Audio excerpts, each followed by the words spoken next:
All right, guys, welcome, welcome. I hope everybody can hear me and see me now. And yeah, so welcome. Thank you guys for thank everybody for being here. We're just going to play this little intro and then we will start the presentation in a moment.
All right, guys. So welcome, welcome.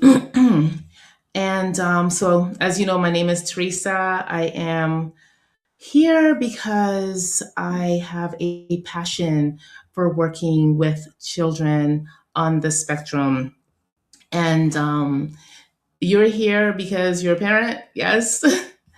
So I would, just again like to just welcome you, and we're going to get started because I do know that, I want to honor your time. And yeah, I'd like to honor your time. So I'm trying to share my screen. Okay, here. Okay, perfect.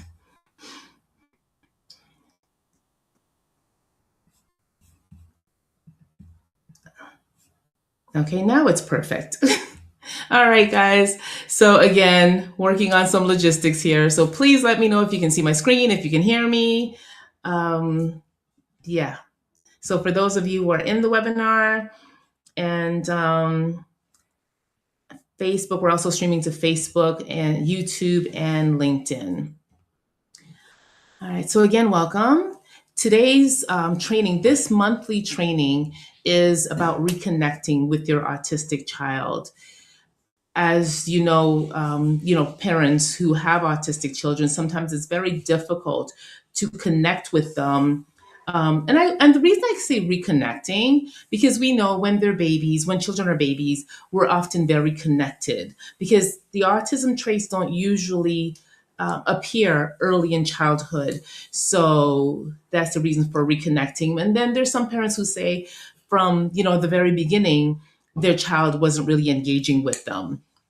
So, I decided to create this training because connecting is the foundation for everything, right? If you're not connected to your child, then it's less likely that, they'll engage with you, they'll learn skills, they'll do the things that will help them become independent later on in life, or as independent as they possibly could, right?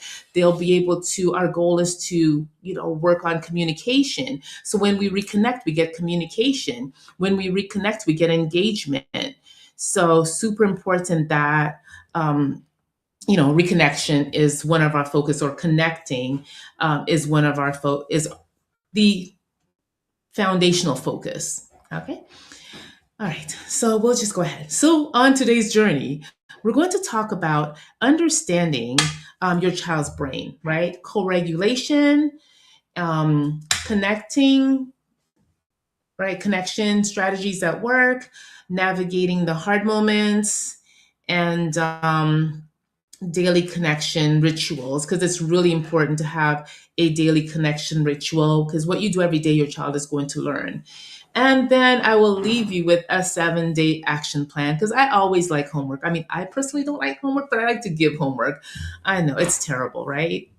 Um, I don't always practice what I preach when it comes to that. I mean, homework is great because it helps you learn.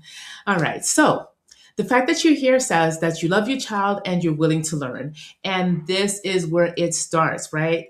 It starts with that willingness, because when we are willing, then we'll catch more, right? We'll get more nuggets. We'll learn more. There are things that you might think, you're like, oh, wait, never thought of that. Didn't really realize that was um, uh, that was something that I could do to help. So the goal is for all of those things to take place, right? For you to have some tips. So maybe, I mean, yes, you are going to get the replay if you want to take some notes. I find for me, I always take notes regardless, because for me, it's very helpful to remember.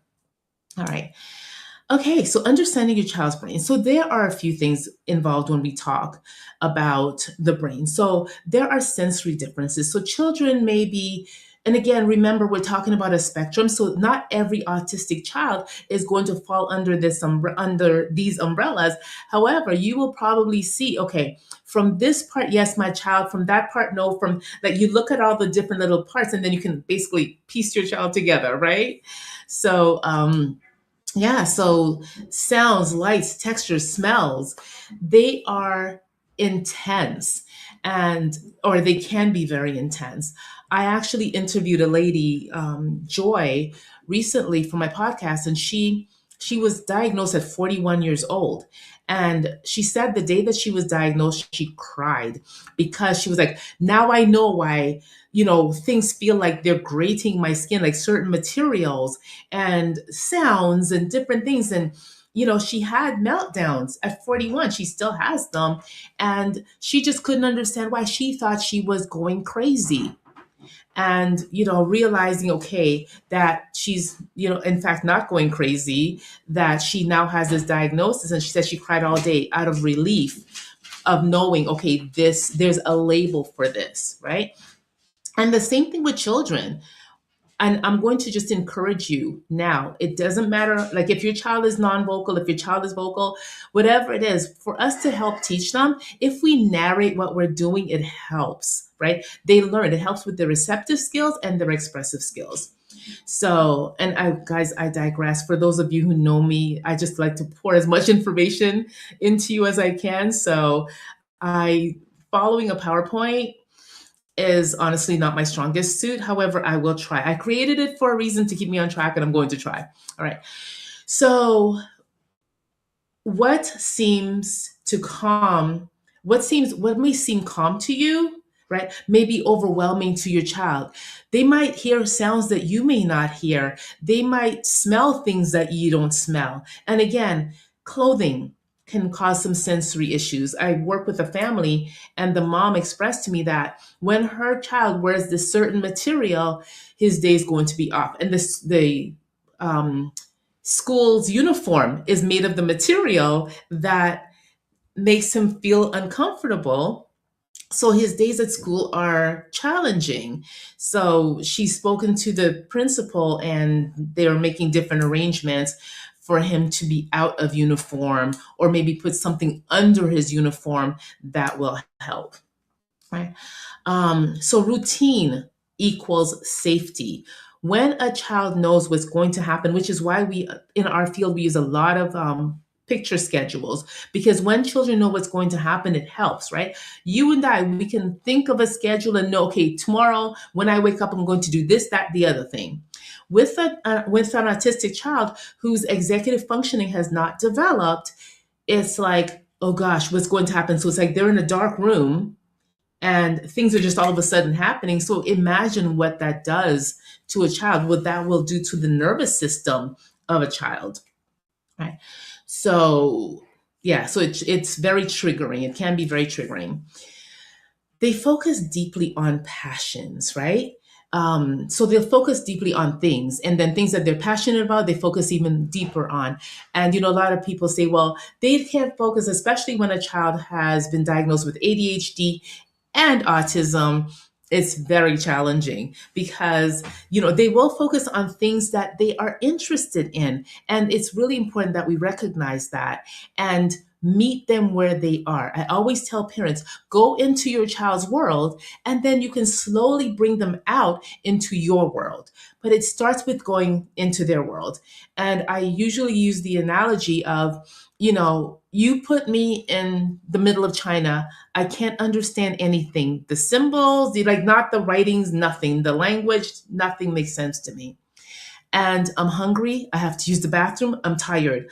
I will sit in the middle of the road and have a tantrum, right? Because the world is not understanding me. That world is not understanding me. So it's really important that we work to, become detectives and figure out our child's language so then now we can teach them ours. But then trying to just teach them our language without knowing theirs, understanding theirs, trying to figure theirs out, it can be problematic, which is why a lot of times we see, the meltdowns and the stressors and the dysregulation. So join them in what they're doing. And honestly, if that's lining up cars, then you do it. There's a family who I worked with, and the young man, he was 2 years old. He used to line up everything. And they said if they tried to disrupt it, it would become problematic. So I got on the floor with him. So I was literally lying on the people's floor, and so that I could be at his level. And actually, I like them to be a little higher than me, right? So the children feel a little sense of control. So I was lying, he was sitting, and I was looking up at him so he could see my full face. And so I started lining up. So he was lining up shoes. And they're like, if they try to take their shoes out because they have to go somewhere, whoever it is, there was a problem. So he was lining up shoes. So I lined up shoes with him. And then every so often I'd disrupt it. But the way I did it was very calm and relaxed. So I would, just move things around and just say, oh, I'm going to put this here. So I made it sound like it was fun to put that thing there. And he was fine. Mom looked at me like, oh my gosh, like she expected him to have a tantrum. The difference is I didn't expect him to have a tantrum, right? Because he doesn't have a history of learning with me. He has a history of learning with his parents and other family members. So I was creating a moment. And it's really important when we create a moment that we're in that moment, that we're present in the moment, and we're not, focusing on just other things in the environment, right? When it's about your child, it's about your child. That same mom, actually that child, the first day I went there, he had never said a word. And he kept looking at this balloon. And so I looked at the balloon and I thought, So I pulled the balloon down. I said, down, down, down, down, down. I was pulling it down. And I said, up, up, up, up, up, up as it went up. And he said, up, up, up. And she was ready to cry because that was his first word ever. So not only did he not tantrum because of like the disruption with that, he also said his first word. And we also talked about changing some routines throughout the day for her. All right. Again, I'm moving on because I could go off. I mean, if you guys are okay just listening and if it's helping you, just give me some feedback. Is this helpful so far? What, what I'm saying, like just let me know. And if you have any questions, please put them in the chat. And Shara, if you can check, with Facebook and the other places, I'm not sure how that works exactly, but if you can check there to see if people are commenting or asking questions so that we can address them while we're here. Okay.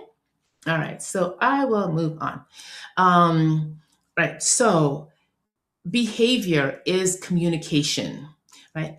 And if you think of it that way, you're not going to, like, it won't come to your head that, oh, my child is bad or my child is this. There won't be those judgmental labels, which really are not helpful, right? I read, actually, and I responded to a mom the other day who wanted to know how to help her child because he hit. He's 2 years old and he does a lot of hitting. And she would gently hold his hand and get down to his level and say, that you're being bad. And I thought it honestly made my heart just want to cry because a couple of things that she did, though, which I said yay to, because listen, you don't know what you don't know. And my job is to, first of all, not judge you. It's to meet you where you are and to help your child move forward. So what I recommended to, I said, listen, great, getting down to his level, holding his hand gently, even. That's great because that's connecting, right? When you get down to a child's level, do not force them to look at you. Don't tell them, look at me, or, force them to make eye contact, because that could be very dysregulating for them, right? I've actually interviewed a lot of autistic adults for my podcast, and what they have said to me is, if you want me to look at you, my brain is going to shut off. Right. I can't think of anything. So please, like, be okay with me not looking at you, and we can have a conversation. Right. So they've taught me a lot. And so I've never, in working, like, actually, I think the last time I put a goal to work with a child for a child to make eye contact was probably about 10 years ago, because it's not useful, right? In some cultures, actually, it's disrespectful to make eye contact. So let's just, again, meet children where they are and not force them to do things, because then we're actually taking away their right to act. Yes, we would like them to behave in certain ways. However, we do that by modeling, right? So now let me go back to behaviors communication. So what you see, maybe running away, hiding, screaming, hitting, refusing to transition, repeating phrases, all the time, right? Echolalia. What they're telling you, right? What your child could be telling you is that they're overwhelmed. They need time and space, right? They can't find the words. And this actually I found to be true not only with autistic children, typically developing children. And there are two children I think of in particular, two young men who I worked with. One was 3, the other was 5. The 3-year-old, I was actually contracting with a preschool, and I asked them if they could allow him to be part of, to attend the school, because my goal was for him to be around typically developing children, because children will learn more from other children than they ever will from us. So the director, awesome lady, said yes, Miss Veronica. And one day he walked in, and he was actually the biggest 3-year-old in the classroom. He walked in and started to just have a bit of a meltdown, and took off his shoe and threw it. And everybody looked at me like, oh my gosh, like, we can't have anybody hurt in here. By the grace of God, one of the other children said, nanite. And he said, nanite. And I said, I am tired. And he repeated, I am tired. I didn't say I'm tired, because sometimes when we say I'm tired, the child would say I'm tired. So I said, I am tired. He repeated that. And I said, well, if you're tired, you can lie down. Knowing that alone was enough. He did not lie down. He was fine until rest time at 2 o'clock. However, like, that's for the sleep. At lunchtime, he had his sandwich and a banana. And again, he started, like, we could see the precursor behaviors. And the teachers looked at me, and I said, Miss Stacy, I'm hungry. May I have something to eat, please? And he said, Miss Stacy, I am hungry. Can I have something to eat, please? Tantrum done, right? And actually, the identical thing happened with a typically developing child. I consulted with schools, and they wanted me to go in to observe this young man who had tantrums every single day. And they were like, we need to get him out. And my thought was, no, I need to keep him in. So I went, observed him, and he, true to form, he had the tantrum. And then he asked if he could talk to his mom. I said, well, okay, please, when you stop crying, we'll call mom. He stopped crying immediately. We called his mom, and I just kept hearing yes, yes, yes, yes. And so then she asked to talk to me. I picked up the phone, and she was like, can he have something to eat? I said, absolutely. However, I'm not going to do the work for him, because I want to empower him, because I'm not going to be there all the time. I empowered him to go and ask the teacher. I said, go to your teacher and ask her if you could have something to eat. Now, what that told me, though, was that he had not learned to ask for anything to eat, because he was so regulated by the times he was given food, and mom didn't He didn't tell mom he was hungry. She asked him if he was hungry. Right? So he never got to really advocate for himself to say, I'm hungry, I want this. Right? So that's really important to teach children. I'm tired, I want to sleep. Just teach them what it feels like. And then one of the best ways for you to do that is when you're hungry, you say you're hungry. I'm so hungry, I'm going to get something to eat. I'm so tired, I'm going to bed. Model and label things for children and repeatedly so that they learn it, because they are learning things from you. They're just not picking up everything. And especially with autistic children, it just means we have to do things more, right? More repetitions, more opportunities for them to learn. So, um, yeah, when they refuse to transition, it's that they weren't ready. So what we found is transition warnings, letting them know, okay, and they don't even have to learn time for this, but you can just say, in 5 minutes, we're going to do this, or after we do this, we're going to do that, right? Just to let them know what's going to happen, which is another reason that picture schedules are very, very powerful. First, so they can see what's going to happen next. Repeating phrases, right? It helps them. It's like we do it, but we do it in our heads, right? Somebody says something, we may repeat that thing in our head. They're repeating it out loud. So it's perfectly fine, right? There's actually worked with a high schooler. They asked me to come to a high school because they thought she was schizophrenic. And she was actually engaging in echolalia because she would repeat what her parents had told her, right? She'd repeat phrases and she would say, so I'll just call her, you know, Tammy.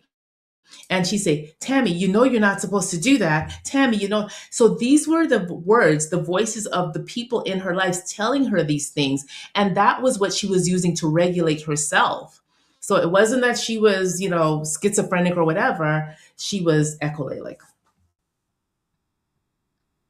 All right. Any questions, comments? Okay. I see nothing. All right. So I will continue. All right. So, and the other thing too, again, when we label behavior as communication, we don't see it as anything else, right? We're not saying it's bad or it's good, because really children's behavior is neither good nor bad, right? I worked with a 3-year-old at a preschool, and one day mom called me crying because her son said he was bad, which is honestly the reason I don't like to use those terms, good and bad. And I asked, well, what happened? The teacher didn't tell him he was good, so he assumed he was bad. And which meant I had to write, I didn't have to, I wrote a social story telling him how awesome he is and focus on all the positive things that he's doing. So guys, when you see that happening, when something happens and your child does something that maybe you'd rather them not do, model the way that you would like them to do it, and then focus on the positive, right? Listen, if they made a mess, that's one opportunity for them to clean that mess. So we're not yelling. We can talk about, we're going to be careful next time and we can hold this way next time. And now we're going to clean and make cleaning sound like fun, right? Avoid raising your voices when things are challenging, because a lot of times when we are up here, elevated with that loud reaction, children are like, wait, I get better attention for acting like this than I do when, I'm, sitting quietly or doing what I was asked to do. I get a good job, Tommy. But then when Tommy does whatever, Tommy, how many times have I told you? And we do all of this. And we wonder why Tommy keeps doing the thing that we'd rather them not do, but it's because we give it so much big and rich attention. So we want to be mindful of that, right? We have to be mindful of our behaviors first before we can help our children, right? So that's called co-regulation, right? We want to regulate first. And the thing is too, we rely on our children for regulation. Our children relies on us for regulation. I mean, think about when your baby cries, right? Or your child is distressed. You're automatically dysregulated. You're trying to figure out, oh gosh, what's going on and blah. So, and your dysregulation causes them to be more dysregulated because they're sensing that energy from you. So one of the best things that you can do, and honestly, I meant to start off the presentation with that, is deep breathing, the 4-7-8 breath. Right? It's one of the most powerful ways to calm your amygdala, which is the nerve that goes from your brain to your body, and it helps calm and relax you. And if you guys want to, we can just try it briefly, but it's just a quick way to do that. And then your child will see you doing that breathing. And yes, even 2 year olds, they will get it because, again, children do what you do. They're going to imitate your behavior. So it's really important that we model calm. Yes, it's okay to get upset, and it's okay to tell them that you're upset. However, it's not upset and yelling. It's just upset. Right now I'm upset. I need a moment or whatever it is. We're even here. When we're upset, we're like our tone is like we're monotone. When we're excited, it's up here, right? It's a switch. And yes, it takes practice. And this is coming from a yeller. I yelled about everything, my poor children. And the one way I got them to help me, which was not fair to them in retrospect, was to tell them to remind me that only ignorant people yelled. Because I felt I prided myself in being wise and not being ignorant. And ignorant just means you don't know what you don't know. But the connotation in this world is terrible. So I just had them remind me that, only ignorant people yell. And they were uncomfortable doing that because, again, I didn't think about it before. And I just want to tell you, I'm not here because I'm a perfect parent. I'm here because I made so many mistakes. And I want to use that plus the knowledge that I've gained working with autistic children to help and support you and guide you. Okay.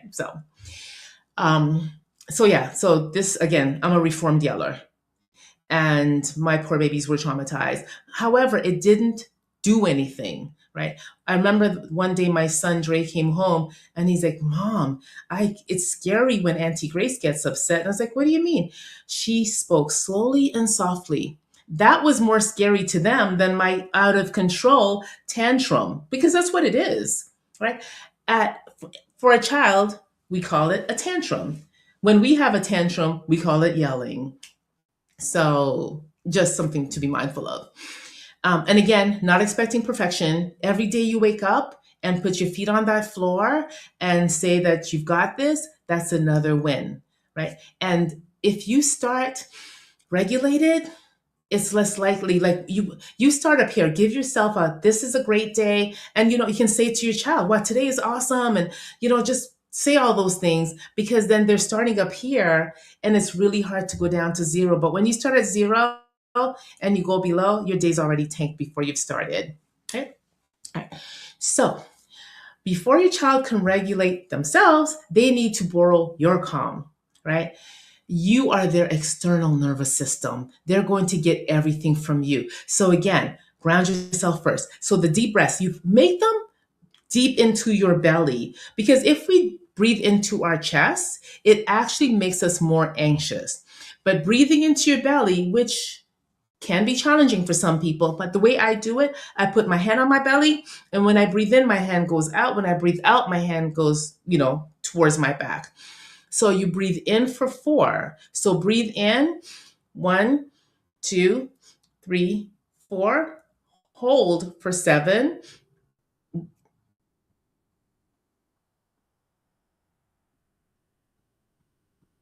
And breathe out for 8. Slowly for 8.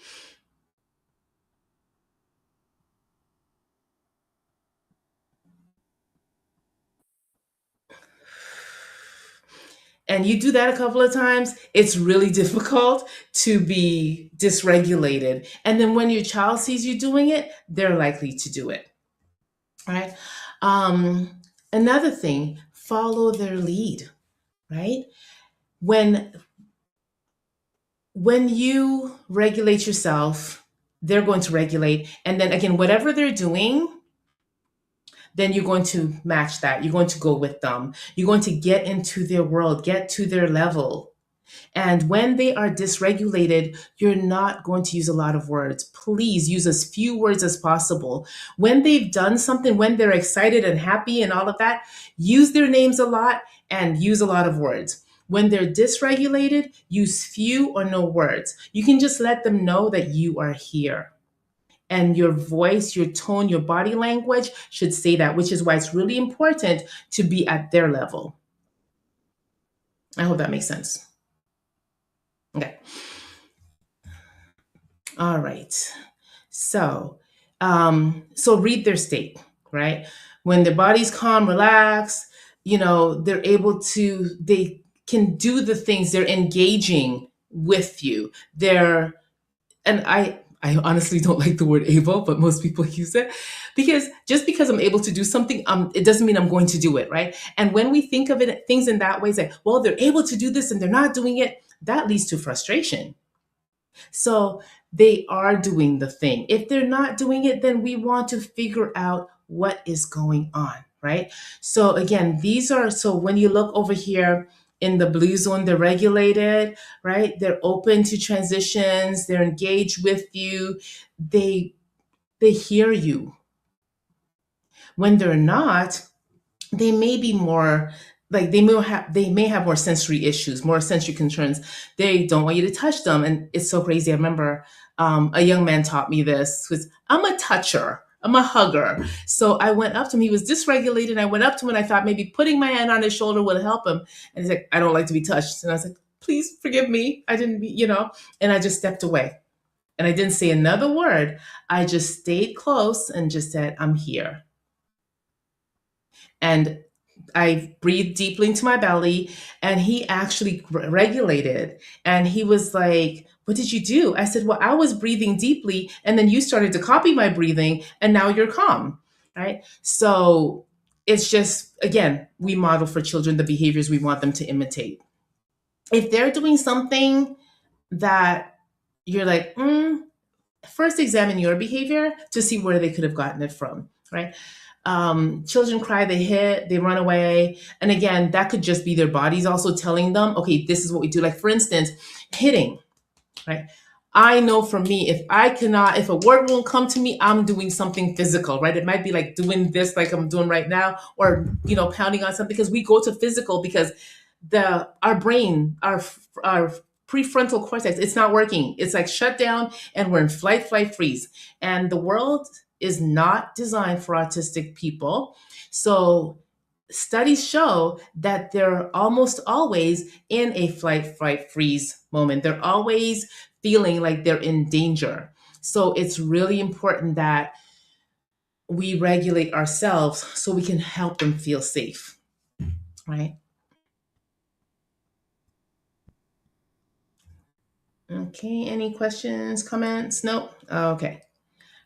All right. Child-led play. It's my favorite, honestly, of all the things.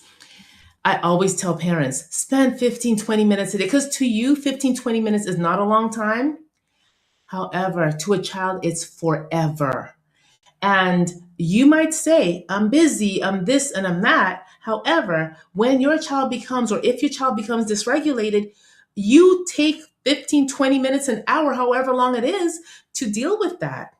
So let's do the hard work. Well, it's not really hard, but let's put the work in front to prevent the challenge, right? Because you will have to deal with the behavior. Because, I used to tell teachers, it's like, hey, listen, let's just do this. And, well, I don't have time. I have to do this, I have to do that. But it's like, okay, so when the child starts throwing chairs, you stop everything that you're doing. You have to clear the classroom. How much time do you lose then?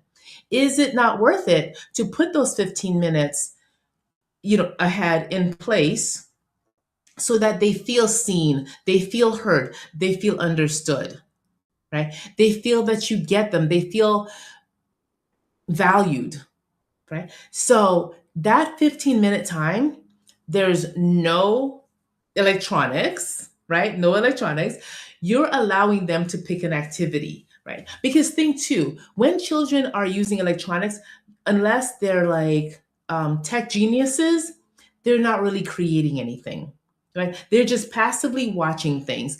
And studies have shown that screens negatively impact brain development. So it's really important that we limit screens, because again, there's no give and take, no social aspect to it. So children actually, suffer from it as a result, right? Their brain development is impeded because of that. So in that 15 minutes, we let them select whatever it is, right? And give them a choice of maybe two or three things, not like a whole bunch of things. And then, they spend the 15 minutes trying to choose. And by the time they've chosen, the 15 minutes are up and now you're dealing with the tantrum and all of those things. So allow them ahead of time to select what it is, right? And then you are you're with them, you're at their level, you're engaging with them, you're showing that you're having fun with them. Your tone of voice says this is fun, your body language says this is fun, your body language says, listen, you are the best thing ever. And you're doing what they're doing. Now, if your child doesn't like big reactions, please don't get big reactions, right?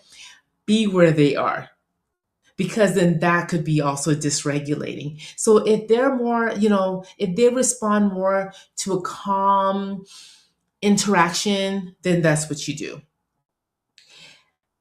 And resist the urge to correct them. Just be there. Just follow their lead. Because again, you're taking the control away from them, and this is their 15 minutes. Right. There is a book that I read called Power Struggles, and what they talked about, and it was actually designed for teachers. However, I think the same principle, it's pretty much the same principle that we're talking about now, but it's for parents. So, and the time is different because again, teachers have 20, 30 children in their class. So what it says is for 2 minutes every day, talk to the student, each student, one student at a time, about something that interests them. So do it for 2 minutes for 10 days, the 2 by 10 method, right?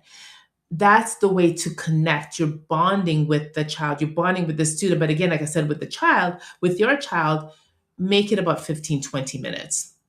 And you will see how much that nets you. There are parents who are like, oh my gosh, like all they changed was that. They got off the phones and spent that 15-minute time following their child's lead, engaging with them, and everything transformed. All right. So I've talked already about visual support. So just having picture schedules, first then boards are really great as well.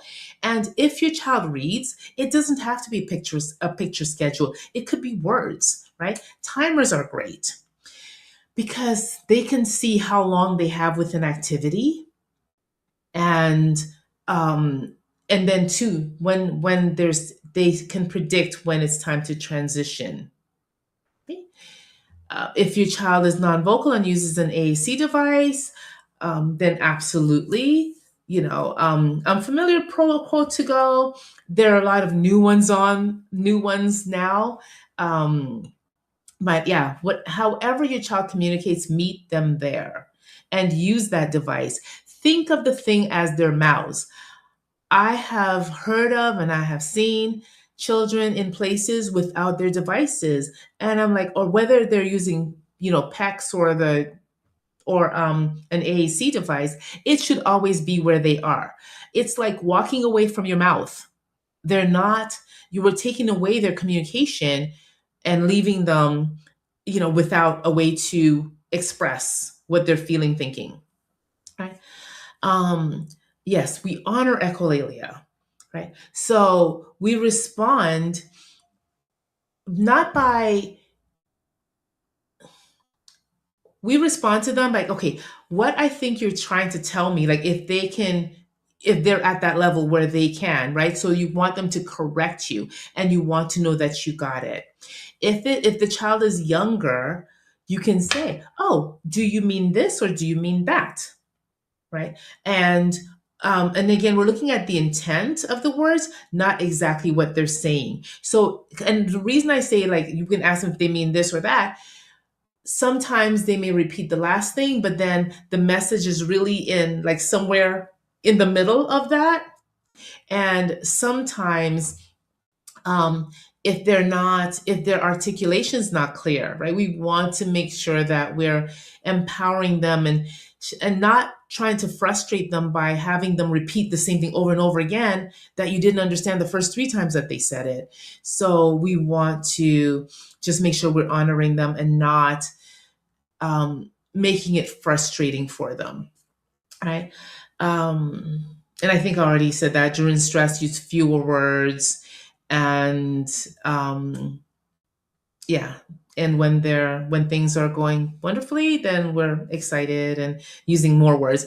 Another thing I want to just throw in, when when a child is dysregulated, or if they're doing something that you would rather not them not do, avoid using their names. And like I said, use as few words as possible. Maybe just say stop or no or come, whatever it is. Just give them a directive. And instead of, don't do that, how many times I told you not to, blah blah blah blah blah blah blah blah blah, right? And again, and when their behaviors are within expectations, use their names as much as possible and in a happy tone. Okay. All right. So, an autistic child's nervous system is constantly working to figure out what's going to happen. And we know a lot of times they just can't because of their executive functioning, which has not been developed. And for typically developing people, our executive function is not fully functioning until we're like, between 25 and 30. So imagine an autistic child. So, which is why the visual schedules and the first end boards and the transition warnings and making rituals predictable for them, right? So they know at this time, but then still, even though the rituals are predictable, we still want them to say, okay, I'm hungry. I would like something to eat, or give them choices of what they can have or what they're going to eat first, or just a way to help them feel that there's a sense of control. All right. Navigating hard moments. Okay. So I like the acronym CALM, right? So because we calm ourselves first, right? And again, do it into your belly, put your hand on your belly, breathe in, hold it, slowly breathe out. So that way you can do that. That way it will help, again, calm your amygdala and regulate your body, right? Acknowledge without judgment, right? You can, you're really upset right now.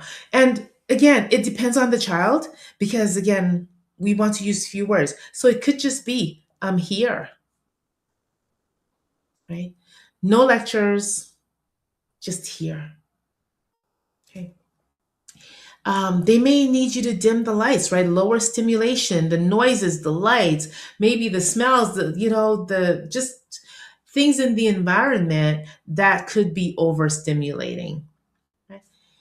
And then make space for them to recover. Right? So wait before anything, give them some time.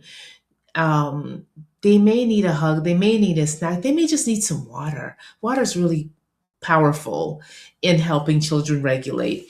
So, because a lot of times, I mean, truth be told, most of us don't drink enough water. And that, again, in speaking to an OT, they recommend water to help children. Right. So that's the calm framework. And it's easy to remember because, again, you know, calm is it's powerful. It's important that we are as calm as possible. All right. Daily connection rituals. So you can start with, a sensory hello, a high five, a smile. It could even be a hug, just something that sets the tone for the day. In the middle of the day, you can have what I call the decompression window. So 15 minutes of the that child-led activity. It could even be, and if it's not possible in the afternoon, put that in the evening, right? When you have the time, when you've come home from work and you can you can be present with them. Right? And the special interest time, again, in the evening, because you're doing the thing that they prefer. Okay. And I don't like the term demands. I don't know how I keep slipping that in there. No requests, like demands just seem so, but you're not placing any requests, you're just allowing, right? And then there's the calm anchor ritual. So at bedtime, you use the car, right? So maybe soft lights, soothing music, nice massage with lotion. So when you use the lotion, and again, some children like light touch and some children like deeper touch. So again, know your child and use what helps them. So typically, a soothed, tight, firm touch helps relax. Okay? And then use those micro moments. Now, it's like, instead of good job, right? I like, I noticed you did that. Oh wow, look at you. You're a helper. You're this, you're that. Like, be specific with what it is, because good job by itself means nothing. And one of my favorite examples to use is, I was in a classroom one day and a student handed in an assignment and the teacher said, "Good job." And I said, "Well, good job for what?" And she said, "Well, he handed in his assignment." And forgive me, I can speak really fast.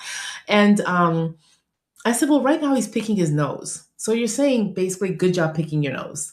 So be specific with what it is you're commending them for. Thank you for picking up your clothes. That is so helpful. Thank you for cleaning. Oh, wow. Like, you did that, right? You're noticing the thing and you're making it specific instead of just empty good job praise, right?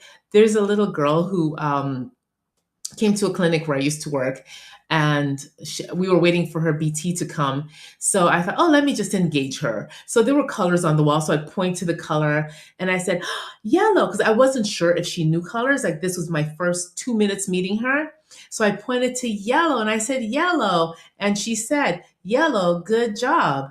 And then I pointed to blue and she said, blue, good job. I said nothing because when I heard the yellow, good job, I thought, let me just see what's going to happen next. And every time she did something, she put good job behind it.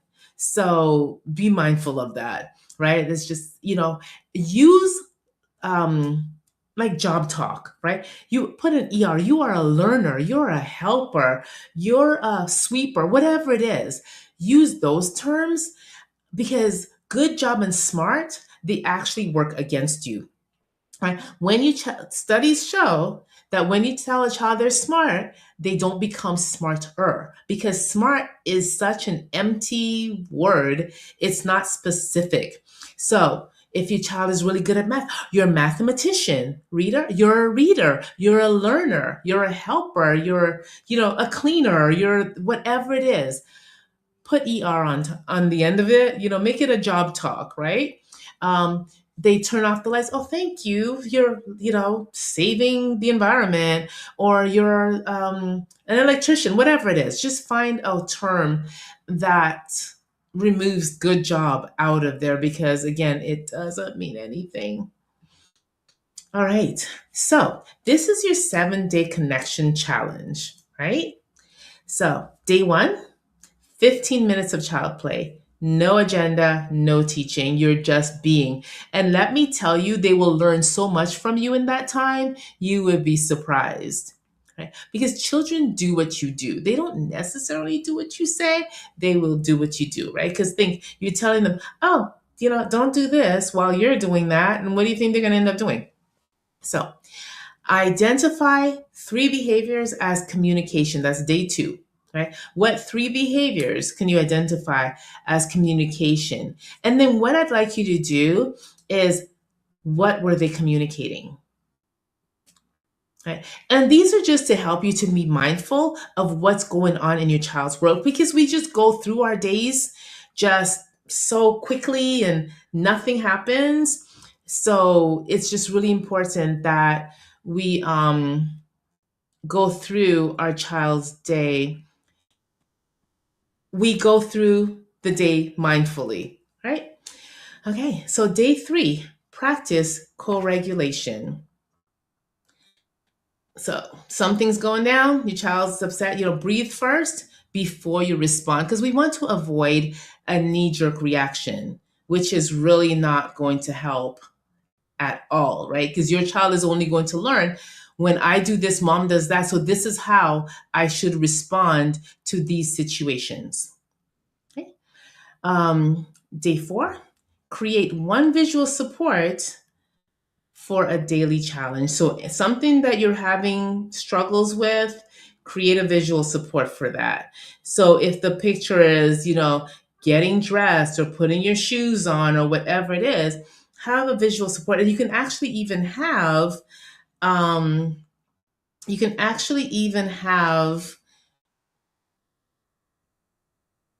just lost my train of thought. You can actually have like the whole thing. So it's like, okay, we get the shoes, we do this, we do that. So yeah, right. So it's just like a picture of the flow of whatever that thing is. Oh, forgive me. I just noticed. I don't know if you guys are. Can you guys see me? You're not seeing me on Facebook? It should have been streaming to Facebook. I turned my phone off so that it wouldn't be disruptive, and it's not. You guys aren't seeing. But the chat, so I see that Aisha, you had put something in the chat, and so did Lee. So that's the chat I'm talking about. For those of you who are using the Wave link, the webinar link, you should be able to comment there. So, and I don't know if you can see the Facebook chat, the Facebook Live yet. I apologize. I didn't want it to be disruptive, and then I turned off my phone, and now I'm totally out of the loop.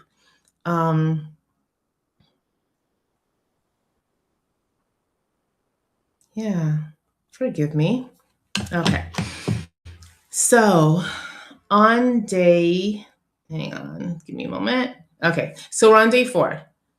Yeah, so create that visual support for something you're having, a challenge that you're having. Day 3, day 5, use the calm framework, right? During a hard moment. So things are tough, just breathe. And honestly, I would encourage you to keep using that, to keep practicing the deep breathing, because the more you do that, the less dysregulated, the less likely you are to become dysregulated. Okay. Day 6, build a 5-minute bedtime ritual. Yeah, and make the bedtime ritual predictable, right? So you're going to, again, like I said, turn off the lights and do whatever it is. Just have it so, and let them know, let your child know what is going to happen. So bedtime is at this time, and first we do this, that, and the other thing. And then, we go to bed. And write down one micro moment on day 7, a micro moment of connection. Oops, forgive me. All right. And yep. Okay. So small steps result in big shifts. So, and I want you to remember that, right? Like, we're not trying to do too much at once. There are times when I would work with a family and they're like, okay, I don't know what to do next, or I don't know where to start. Start with one small thing that you can do, like you can do you can do in a relaxed way, right? You can do without stress. Just think of one thing that you're ready to change, one thing that's going to move the needle. And again, like a lot of times, as I say, like your presence, you're being present, you're being there in the moment, not thinking about the dinner, the laundry, all the other things. They're not, just let them go for the moment. They will always be there, right? So, and those moments, they will start adding up because you'll find it easier to help them. You'll find it easier to see where they are. So, by being present, being there with your child. So, super, super important. Okay. And you don't need to be perfect, just present, just be there, right? And you don't always have to say something, just be there. And you're already doing a lot of these things. You probably just don't realize it, and probably not sure of when to apply some of these things. So, all right. All right. Any questions, comments? Sharon, I'm going to ask you, can you see anything in Facebook? Because I just noticed you sent me a message. And like I said, I was just so busy just chatting away. And I turned off my phone. I did not see that. that it didn't stream because I put Facebook on there, so it should have streamed. It should be streaming in Facebook, on YouTube, LinkedIn, and yeah. So I'm not sure. I apologize, guys. Um, okay, so you've got this, right? Your child, again, like I said, doesn't need a perfect parent. They just need somebody who's connected, right? Um, and then I want to ask if you, hang on, I just want to make sure I catch the messages that I've been missing. Okay. So apparently, for some reason, it only streamed live to YouTube and not to Facebook. Okay. So we'll have to figure out what's going on there. Alrighty. So what I'm going to ask you guys to do, okay. So if you want to continue your journey with me, let us know. Because it's not streaming in Facebook and a lot of you aren't able to get on, and I promise this will be better next time. We're having another, we will again be having another webinar on the 25th of June at the same time, 8 p.m. So, and we'll make sure everything is working at the time. Actually, this morning it was my microphone that wasn't working. So I was just like, oh my gosh. But it was my computer that did an update and it just had everything going helter skelter. So, yeah, so if you'd like to continue the journey with me, we do have a 12-week reconnection program that is being offered, right? In that program, you'll get weekly coaching sessions with gentle expert advice. Because I believe, again, in the gentle approach, the same approach that we use with our children, right? Because again, we learn under cool, calm, and collected circumstances. So, a personalized plan to better understand your child, simple approaches to navigate and reduce meltdowns, tools to make sense of behaviors with more clarity, right? So you can you can see the behavior for what it is and not for the stress that it's causing, right? Or the resulting feelings of it. Resources that fit your lifestyle, your schedule, and your family. A private community of parents who truly get it.